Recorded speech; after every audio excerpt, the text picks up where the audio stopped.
So ఈ intimate area pigmentation అనేది అసలు ఎందుకు వస్తుంది అండ్ మనం దీనికి ఏం చేయొచ్చు? సో ఫస్ట్ థింగ్ ఏంటంటే అసలు ఇంటిమేట్ ఏరియా పిగ్మెంటేషన్ రాకుండా ఆపాలి. సో దాని కాజెస్ ఏంటో తెలుసుకుందాము.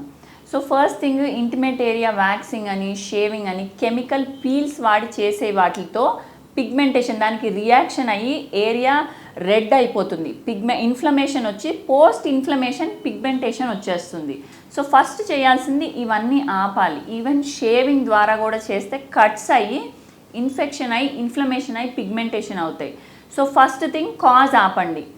సెకండ్ థింగ్ ఏంటంటే మేబీ వెజైనల్ ఇన్ఫెక్షన్స్ అయి ఉండొచ్చు, లోపల నుంచి డిశ్చార్జెస్ వచ్చి బయట వల్వల్ ఏరియా కానీ ఇన్నర్ థైస్ కానీ ఇవన్నీ ఆ డిశ్చార్జెస్ స్టిక్ అయ్యి దానివల్ల వచ్చే ఇరిటేషన్ వల్ల రెడ్నెస్ వల్ల కూడా పిగ్మెంటేషన్ రావచ్చండి. అండ్ కొంతమందికి ఇది థై ఫ్రిక్షన్ వల్ల, అంటే కొంచెం ఓవర్ వెయిట్ ఉన్న వాళ్ళు కానీ పోనీ లేకపోతే బాగా స్వెట్టింగ్ నేచర్ ఉన్న వాళ్ళు కానీ, అవుట్డోర్ యాక్టివిటీ ఎక్కువ చేస్తున్న వాళ్ళు కానీ, పోనీ స్పోర్ట్స్ ఉమెన్ వాళ్ళకు కూడా ఎక్కువ స్పోర్ట్స్ ఆడటం వల్ల ఆ ఏరియాలో ఫ్రిక్షన్ రావటం వల్ల స్వెట్ వల్ల ఇన్ఫెక్షన్స్ వచ్చి రబ్ అయ్యి వస్తాయండి.